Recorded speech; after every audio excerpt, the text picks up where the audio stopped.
গোড়ারূপের ব্যাধি সারানোর উপায় কিচ্ছু নেই। মহাজন বললেন একটা উপায় আছে। এই ব্যাধি সারা তো দূরের কথা, ব্যাধি তো সারবেই না যে জন গৌর রূপে নয়ন দেবে।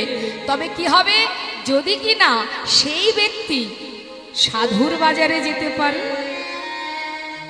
সাধুর বাজারে গিয়ে যদি সাধু সঙ্গ ভক্ত সঙ্গ ভক্তের চরণধুলি অঙ্গে মাখতে পারে, তাহলে ব্যাধি তো সারবে না, বরং ব্যাধি আরো দ্বিগুণ হবে। না তাই গৌর হরে দ্বিগুণ হবে। এই সাধু সঙ্গ যে করবে সে যে ঘর ছেড়ে পথের পাগল হবে বাবা। যদি কেউ গোড়ারূপ গোড়া মহিমা আস্বাদন করে, ভগবানের মহিমা আস্বাদন করে, একটা সুন্দর দৃষ্টান্ত আপনাদের দিয়ে একটু মন দিয়ে শুনুন। চোখে না দেখে শুধু শ্রবণ করে পথের পাগল হয়েছিল এমন ভক্ত, সে কে? চোখে কিন্তু দেখেনি, শুধু শুনেছে। ষড় গোস্বামীর মধ্যে একজন গোস্বামী, যার নাম রঘুনাথ দাস গোস্বামী। এই রঘুনাথ দাস গোস্বামীর পিতা ছিলেন মস্ত বড় জমিদার, যার নাম ছিল গোবর্ধন দাস। এই গোবর্ধন দাসের একমাত্র পুত্র হচ্ছে এই রঘুনাথ দাস। তা বাবা, এই রঘুনাথ দাস মা একটু মন দিতে হবে, অনেক ভক্ত সমাগম তো, সবার মধ্যে যদি কথোপকথন হয় তাহলে লীলা কখন পার হয়ে যাবে কিচ্ছু টের পাবেন না। তাই একটু শান্ত হয়ে বসতে হবে। তা মা, গোবর্ধন দাসের মনে বড় আনন্দ যে আমি এমন একটা পুত্র পেয়েছি, ভগবান এমন একটা সন্তান আমাকে দিয়েছে যে আমার এই জমিদারি রক্ষা করতে পারবে। বড় আনন্দ। সব বাবা মাই চাই যে ছেলের যদি একটা পুত্র সন্তান হয় আমার এই বংশ রক্ষা হবে। তা এখন বাবার খুব আনন্দ, ছেলে এসেছে আমার ঘরে, অর্থাৎ আমার বংশ রক্ষা হবে। কিন্তু তারা ছিল একটু ভক্তি মার্গের, তাই সন্তানকে ভক্তিপথে যাতে তার মন প্রাণ থাকে, সেই জন্য তার স্ত্রীকে গোবর্ধন দাস বলছে, দেখো আমরা যেমন প্রভুকে ভালোবাসি, আমরা চাই আমাদের সন্তানেরও যেন ভগবানের চরণে মতিগতি থাকে। তা ভগবানের চরণে মতিগতি করাতে গেলে কোনো সন্তানকে তার শিশুকাল থেকে যদি ভক্ত সঙ্গ সাধু সঙ্গ করানো যায়, তবেই একদিন তার মতিগতি হবে। না হলে ঘরের ভিতরে রেখে দিলে কোনোদিন ভক্তি জন্মাবে না। এই যে আপনারা এসেছেন, সঙ্গে করে সন্তানদের নিয়ে আসতে হবে। ইচ্ছাই হোক অনিচ্ছাই হোক, তারা যদি এই নাম শ্রবণ করে, মহাজন বললেন, হেলাই বা শ্রদ্ধায় যে বা নাম লয়, ক্রমে ক্রমে কৃষ্ণ ভক্তির হয় উপচয়। কৃষ্ণ গালি দিতে যদি করে কৃষ্ণ নাম উচ্চারণ, সেই সে নাম হয় তার মুক্তির কারণ। কাউকে তুমি গালি দেবে তাতেও দুঃখ নেই, হরি বল, নামের কি মহিমা দেখো। কাউকে ব্যঙ্গ করলে তিরস্কার করে, বর্তমান ছেলে মেয়েরা দেখবেন, অনেক ছেলে মেয়েরা যারা বিচ্ছু, খুব ভালো নয়, তারা দেখবেন ওই পথে ঘাটে সাধুদের দেখলে তিরস্কার করে, ঠাট্টা করে, ব্যঙ্গ করে। জয় নিতাই, জয় নিতাই। বৈষ্ণব বলে কি, আবার বল, আমার সাধুর বেশ দেখেছিস তাই একবার জয় নিতাই বলেছিস। জীবনে যে নাম উচ্চারণ করিস না, আমাকে দেখে, আমাকে ঠাট্টা করেই হোক ব্যঙ্গ করেই হোক, নাম তো বদনে একবার বলেছিস। তো এইভাবে যদি বারবার আমাকে দেখে বলতে থাকিস, এক সময় এই নাম তোর মুক্তির কারণ হয়ে দাঁড়াবে। তাই গৌর হরি। তাই সাধু দেখবেন কখনো জয় নিতাই বললে অসন্তুষ্ট হয় না, খুশি হয়। তা মাগো, ছোট্ট ছেলেকে নিয়ে প্রতিদিন গোবর্ধনের স্ত্রী যেখানে ভক্ত সঙ্গ হয়, সাধু সঙ্গ হয়, সেখানে নিয়ে যায়। ছোট্ট শিশু, জ্ঞান বুদ্ধি তখন হয়নি, মায়ের কোলে বসে থাকে আর ভগবত কথা শ্রবণ করে। সে তো কিছু বোঝে না, কিন্তু কোলে বসে থাকে, উপায় নেই, মা এসেছে, কোলে বসে বসে শুনছে। কিন্তু মা, ছোট্ট শিশু বুঝতে পারুক বা না পারুক, চোখে তো দেখছে। কি দেখছে না, যেখানে ভক্তরা বসে আছে কৃষ্ণ নাম শ্রবণ করে, কেউ বা ভক্তের চরণধুলি মাথায় নিচ্ছে, কেউ বা একে অপরকে জড়িয়ে আলিঙ্গন করছে, আবার কেউ কেউ হা কৃষ্ণ কৃষ্ণ বলে কাঁদছে। এখন ছোট্ট বালকটি মায়ের কোলে বসে বসে সমস্ত ভক্তদের এই কাজগুলো দেখে, কর্মগুলো দেখে সে শুধু অবাক হয়ে তাকিয়ে থাকে। হরি বল। দেখতে দেখতে ছেলে বড় হচ্ছে, সাধু সঙ্গ করছে, ভক্ত সঙ্গ করছে, ভাগবত কথা শুনছে। একটু যখন বুদ্ধি হয়েছে তখন মায়ের কোলে বসে বসে এক হরিবাসরে বসে মনে মনে চিন্তা করছে, এই মানুষটি কে, যার কথা শুনে সবাই পাগল হয়? কে ওই মানুষটি যাকে চোখে সাক্ষাৎ দেখতে পাই না, শুধু তার গুণের কথা, তার রূপের কথা শ্রবণ করে জগতের জীব এমন পাগল হয়ে যায়? কে সেই মানুষটি যার রূপের কথা এত মধুর, যার গুণের কথা এত মধুর, যার নাম শ্রবণ করে সবাই ধুলাই গড়াগড়ি দেয়? যোগী মনি ঋষি যুগ যুগ ধরে সাধনা করে যার চরণ পাওয়ার জন্য, সেই মানুষটাকে কেন সাক্ষাৎ দেখা যায় না? এই যে তার মনের মধ্যে প্রশ্ন জেগে গেল, যত দিন যায় ছেলে পথে পথে ঘোরে কৃষ্ণ কৃষ্ণ কৃষ্ণ বলে।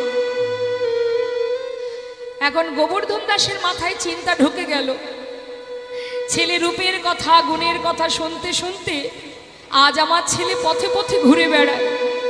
এমন করে যদি পথে পথে ঘোরে তাহলে আমার এই জমিদারি রক্ষা হবে কি করে? তাই তিনি দুশ্চিন্তায় পড়ে চিন্তা করছেন, যেমন করে হোক ছেলেকে আমার ঘরে বেঁধে রাখতে হবে, কিন্তু বাঁধবো কি করে? কিছুই মাথায় আসছে না, কি করবে? এমন সময় গ্রামের মধ্যে যারা সম্মানীয় গণ্যমান্য আছেন তাদেরকে বাড়িতে নিমন্ত্রণ করেছে। তাদের কাছে আলোচনা করে বলছে, একবার উপায় বলে দাও, কি করে আমার ছেলেটাকে আমার কোলে বেঁধে রাখতে পারবো? সবাই মিলে চিন্তা ভাবনা করে বললেন, শোনো, কোনো উপায় তো আর নেই, কারণ যে পথে তোমার ছেলে এগিয়েছে ওখান থেকে ধরে আনা বড় কঠিন। একটা শেষ চেষ্টা করতে পারো, সেটা কি না, তোমার পুত্রকে তুমি বিবাহ দিয়ে দাও। নিতাই গৌর হরি। অনেক সময় দেখা যায় বিবাহ বন্ধনে আবদ্ধ হলে হয়তো কখনো না কখনো ছেলেরা বাধা পড়তেও পারে। গোবর্ধন দাস দেরি না করে মা তাড়াতাড়ি করে সুকন্যার সন্ধান করে শুভ দিন দেখে শুভ বিবাহ সম্পন্ন করলেন। কিন্তু দেখুন, প্রভুকে যে জন ভালোবেসেছে তাকে কি আর কোনো মায়া বেঁধে রাখতে পারে? কি হলো, মা চলে গেল, বিবাহের পর নতুন বউকে নিয়ে ঘরে এলো। বিবাহের পরের দিন কি হয়, দিনটাকে কি বলে? আপনাদের এদিকে জানি না নিয়ম আছে কিনা। বিবাহের পরের দিনটাকে কি বলে? কাল রাত্রি হয় কি? বেশ, সেই কাল রাত্রি শ্বশুর মশাই নতুন বৌমাকে ডেকেছে, মা এদিকে এসো। কাছে ডেকে বলছে, মা তোমাকে আমার ছেলের বৌমা করে এনেছি, কেন জানো? আমার সন্তান শিশুকাল থেকে এমন একটা মানুষের কথা শুনেছে, যার কথা শুনতে শুনতে আজ আমার ছেলে পথের পাগল হয়ে গেছে। মা আমি চাই তুমি তোমার ভালোবাসা দিয়ে আমার সন্তানকে আমার কোলে বেঁধে রেখো, পারবে মা? বাবা আমি চেষ্টা করব। বেশ, চলে গেল বাবা কাল রাত্রি। পরের দিন এলো ফুলশয্যা রাত। ফুলশয্যা রাত্রে ফুলশয্যা ঘরে বসে রঘুনাথ দাস নয়নের জলে বুক ভাসিয়ে কাঁদছে আর বলছে, প্রভু হে তোমার কেমন লীলা, কোন কঠিন পরীক্ষায় তুমি ফেলেছ আমার। অবশেষে তুমি বিবাহ বন্ধনে আবদ্ধ করলে, কিন্তু প্রভু তুমি যে পরীক্ষায় করো না কেন, সমস্ত বাধাকে অতিক্রম করে আমি তোমার কাছে যাবই প্রভু, যাবই। রঘুনাথ দাস কাঁদছে দেখে তার স্ত্রী সরজু জিজ্ঞাসা করছে, স্বামী আজ আমাদের জীবনের আনন্দের দিন, তোমার চোখে জল কেন? তুমি কাঁদছো কেন? তবে কি আমাকে তোমার পছন্দ হয়নি, নাকি এই বিবাহেতে তোমার কোনো ইচ্ছা ছিল না? রঘুনাথ দাস বলছি, সরজু, আমি সেজন্য কাঁদছি না। তোমাকে একটা প্রশ্ন করব, উত্তর দেবে? বলো স্বামী। সরজু, বিবাহের পর তুমি এই ঘরে এসেছো, এই ঘরের তুমি কে হও? স্বামী, এই ঘরের আমি কুলবধূ। ঠিক বলেছ। আচ্ছা, আমার কে হও? আমি তোমার সহধর্মিনী। ঠিক বলেছ। আচ্ছা সরজু, যে সহধর্মিনী হয় তার কি কাজ হয়? আমি তো জানি না স্বামী, তবে গুরুজনের মুখে শুনেছি যে সহধর্মিনী হয় স্বামী যদি ধর্মের পথে যেতে চায় সেই পথে সহায়তা করায় সহধর্মিনীর কাজ। ঠিকই বলেছ সরজু, সত্য কথাই বলেছ। তবে শোনো সরজু, আজ আমি বলি তোমায় আমি কেন কাঁদছি। শিশুকাল থেকে মায়ের কোলে বসে এমন একটা মানুষের কথা আমি শ্রবণ করেছি, তার রূপের কথা, গুণের কথা শুনতে শুনতে আজ আমি এত বড় হয়েছি। সরজু, তার রূপের কথা এতই মধুর, গুণের কথা এত মধুর, না জানি সাক্ষাৎ দর্শন আরো কত মধুর। সরজু, সাক্ষাৎ দর্শন পাবার জন্য আমি পাগলের মতো পথে পথে ঘুরে বেড়াই। তখন আমার পিতা তার প্রয়োজনে আমাকে রাখবে বলে জোর করে আমাকে তোমার সাথে বিবাহ দিয়েছে। সরজু, তুমি যদি আমার সহধর্মিনী হবে, পারবে সরজু আজ রজনীতে আমাকে এই ঘর থেকে জনমের মতো বিদায় দিতে? সরজু মনে মনে চিন্তা করছে, হায় হায়, হে আমি কি শুনছি, এখন আমি করব কি? কি করণীয় আমার? একদিকে শ্বশুরের বাক্য, তুমি তোমার ভালোবাসা দিয়ে আমার পুত্রকে বেঁধে রেখো, একদিকে স্বামীর বাক্য, জনমের মতো আমায় বিদায় দিয়ে দাও। আমি কোন পথে যাব? কি করণীয় আমার? কি করব আমি? সরজু ফুলশয্যা ঘরে বসে কাঁদছে বাবা। কিছু সময় পর মনে মনে চিন্তা করলেন, জগতে সবার কথা অমান্য করা যায়, শ্বশুরের কথাও অমান্য করা যায়, কিন্তু স্বামীর কথা উপেক্ষা করা যায় না। স্বামীর দিকে তাকিয়ে হাতটা বাড়িয়ে বললে, স্বামী হাত ধরো, দাও হাত, তোমাকে ঘর থেকে বাহির করে দিই।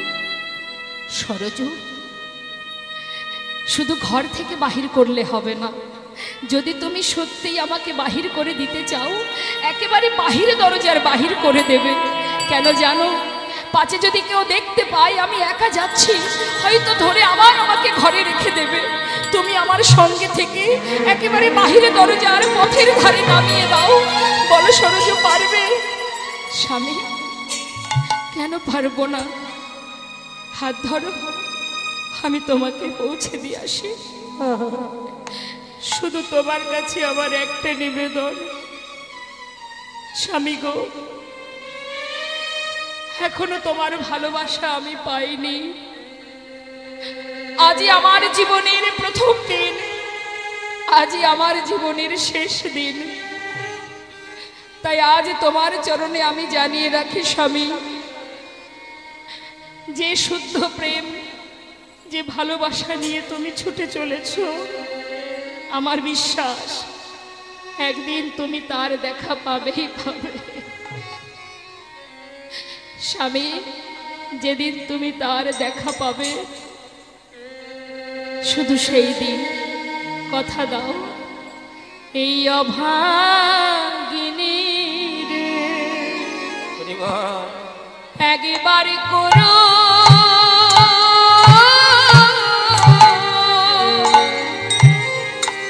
করো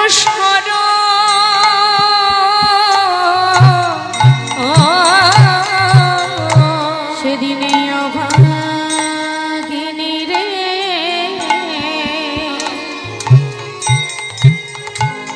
একবার করো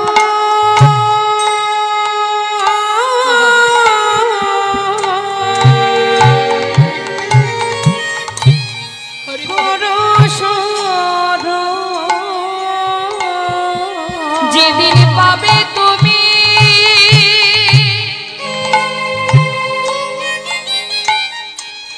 পাবে তুমি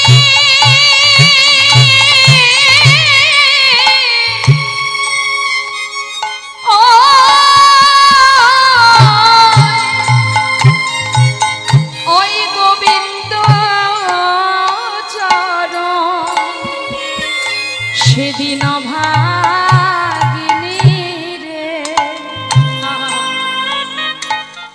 একবার করো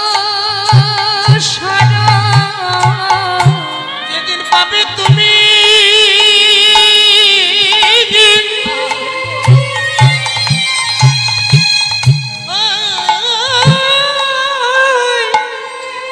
ওই গোবিন্দের চরণ সেদিনে অভাগিনীকে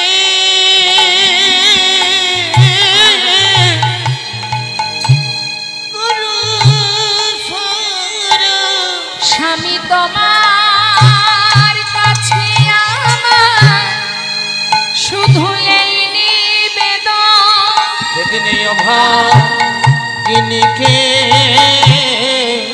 করো তোমার কাছে আমার এই নিবেদন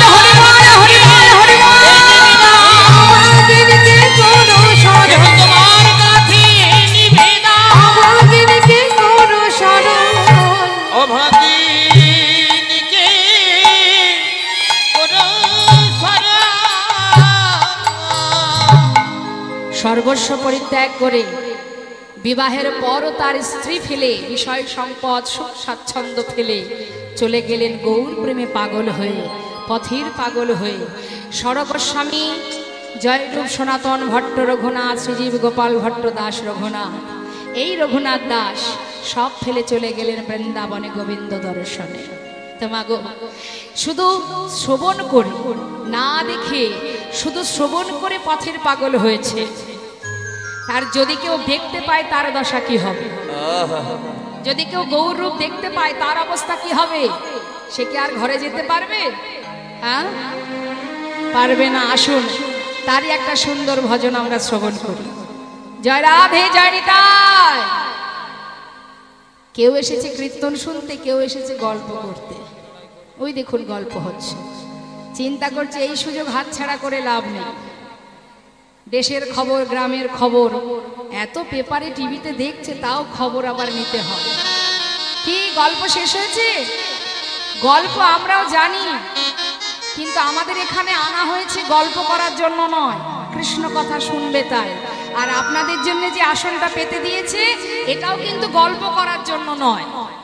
এই যে আপনারা বসে আছেন এটা বিঘ্ন ঘটানোর জন্য নয়, এইখানে বসে একত্রিত হয়ে কৃষ্ণ পরিবারের মধ্যে আমরা সবাই মিলে যেন প্রবেশ করতে পারি, কৃষ্ণ নাম শুনতে পারি। এই যে সুন্দর আসনটা, এখানে কেউ কাউকে ঘুমাতেও দেবে না, দেবে? এটা ঘুমানোর সময়, যেটা যে সময় করতে হয়, জয় রাধে, যেটা যে সময় করতে হয় সেটা সেই সময় করাই ভালো। আপনি যদি খাওয়ার সময় কেউ আপনার হাত ধরে টেনে বলে আর খেতে হবে না, চল শুতে যায়, ভালো লাগবে? আবার কেউ ঘুমানোর সময় মাঝরাত্রে যদি টেনে তুলে বলে এই আর ঘুমাতে হবে না, চল খেতে যাই, ভালো লাগবে? সব কিছুর একটা নির্দিষ্ট সময় আছে, তাই না? তাই এখন আপনি বসে বসে গল্প করলে আমি তো ছাড়বো না, এটাই সমস্যা। গল্প হবে না, গল্প হবে গোবিন্দের সঙ্গে, কথা নয়, কেউ কথা বলবেন। চলুন যাই আমরা সবাই মিলে শুনি গৌর যদি কারোর দিকে তাকায় তার দশা কি হবে।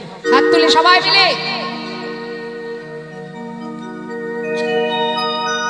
কই দেখি কার কার হাত আছে? জয় নিতাই, জয় গৌর। দূরে যারা দাঁড়িয়ে আছেন সবাই একটু তুলুন। দেখেছেন কাণ্ড, চেয়ারে বসেছে বলে ভাবছে আমরা হাত তুলবো না। চেয়ারে বসেছি কেন তুলব? জানেন তো গাছে যখন ফুল ফোটে, বাড়ির গিন্নি যখন ফুল তুলতে যায় ভগবানের জন্য, তখন যতগুলো ফুল হাতে পায় সেইগুলো পেড়ে নেয়, আর যেগুলো উপরের ডালে থাকে সেগুলো রয়ে যায়, পরের দিন বাসি হয়ে ঝরে পড়ে যায়, তাদের আর গোবিন্দ সেবায় লাগা হয় না। হরিবোল হরিবোল। তা ভগবান কোথায় বসে আছে? নিচে আছেন তো? হ্যাঁ, আপনারা চেয়ারে বসেছেন যেহেতু এখানে জায়গা কম, সেই জন্য। তাই বলে হাত না তুললে তো হবে না, হাত তুলতে হবে। তুলুন তুলুন, এ জন্মে পেয়েছেন, পরের জন্মে যাতে পাওয়া যায় তার জন্য তুলুন। হরিবোল হরিবোল, নিতাই গৌর হরিবোল। সুরধনির কিনারায় সোনার নূপুর দিয়া পায়, আচ্ছা নাচের। হাত তুলে, হাত তুলে, হাতে তালি দিয়ে গাইতে হয়। সুরধনির কিনারায় সোনার নূপুর দিয়া পায়, নাচে না গরি গো সুন্দর গৌরাঙ্গরা। সুরধনির কিনারা সোনা নূপুর দিয়া পায়, নাচে না গরি গো সুন্দর গৌরাঙ্গরা। ওই দেখো সুরধনির কিনারায় সোনা নূপুর দিয়া পায়, নাচে না করি গো সুন্দর গৌরাঙ্গরা। আহা সুন্দর, আহা সুন্দর গৌরাঙ্গরা, নাগরি গো সুন্দর গৌরাঙ্গরা। ওই সুরধনির কিনারায় সোনা নূপুর দিয়া পায়, নাচে না করি গো সুন্দর গৌরাঙ্গরা। গৌর হরি কি জয় ভগবতী ধাম কি জয়।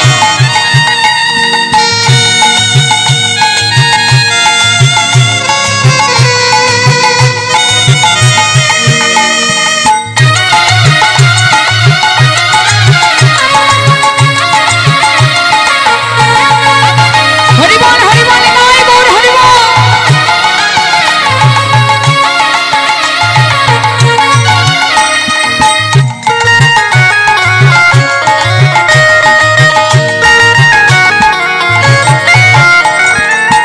সুন্দর কপালে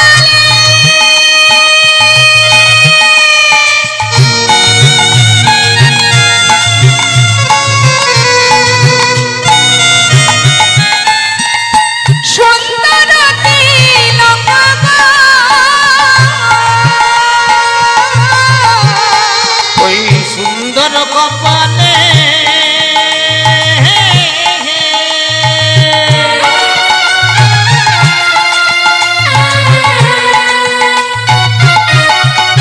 ওই দেখো সুন্দর তিলক গো।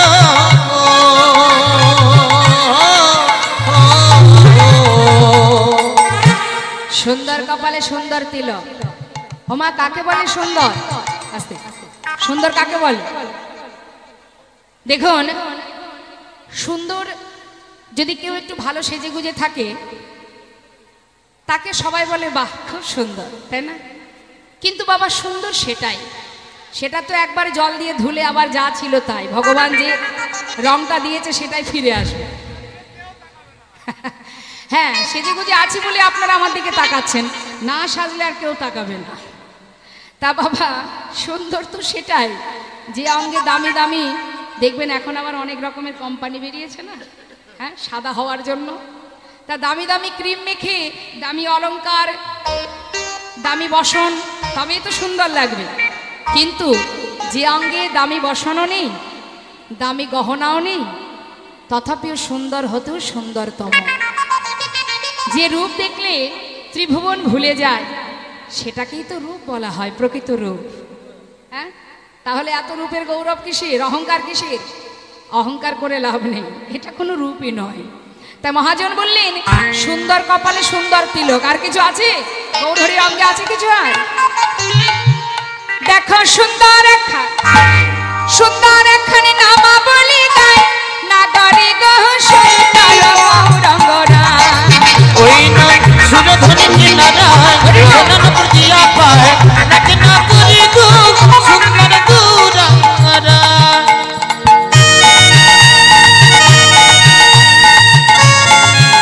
হরি বল, হরি বল।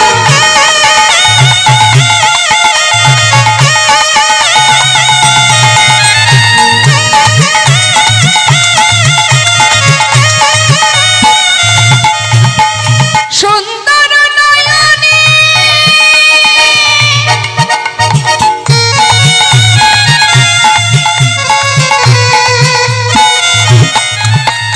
চাই করে যার পানে গো, সুন্দর নয়নে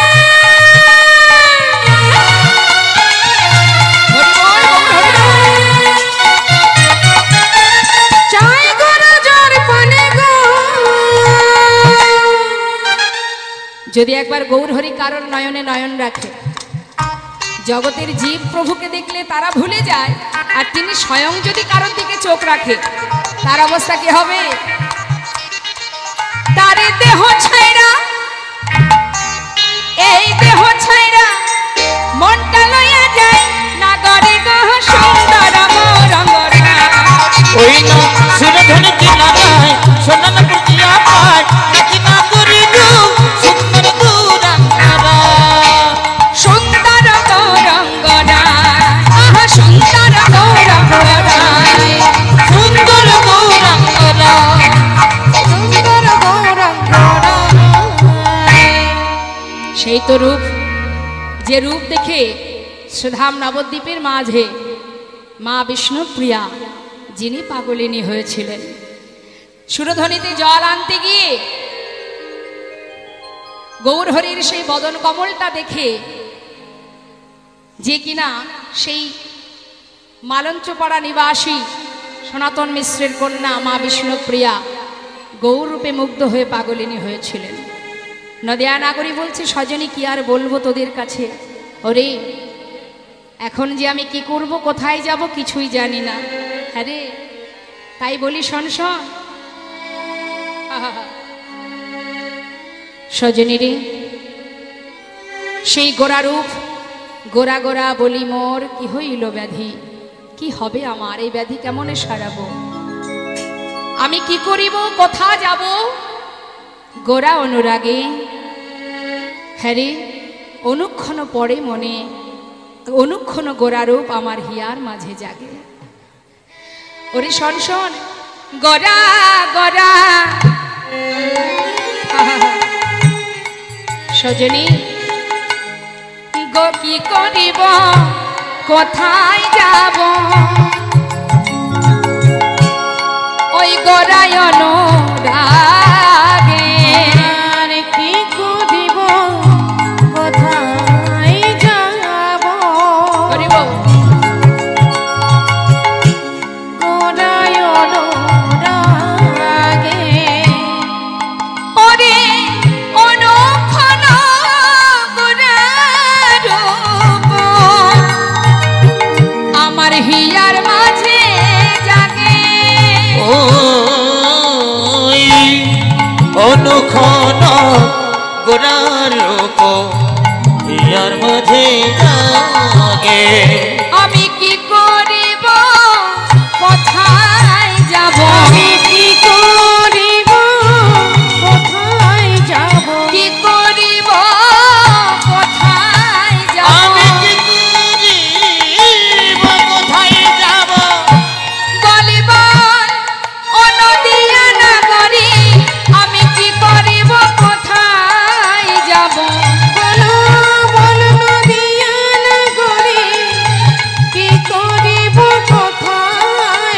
ওই নয়ন খন গোরার সেরো হিয়ার মাঝে জাগে। হরিবল হরিবল। বলতে পারি সজনী, এখন আমি কেমন করে এই গোরার মানে গৌর হরির চরণ লাভ করব, একবার বল। মহাজন লীলার পাশে দাঁড়িয়ে বলছে, এ যে বড় ব্যাধি এ কেমন সারবে বলো। যে জন একবার গৌর রূপে নয়ন দিয়েছে সেই তো মজেছে, সেই তো ভুলেছে। মা, স্বয়ং ভগবান কৃষ্ণ নিজেই একদিন নিজের রূপ দেখে পাগল হয়েছিলেন।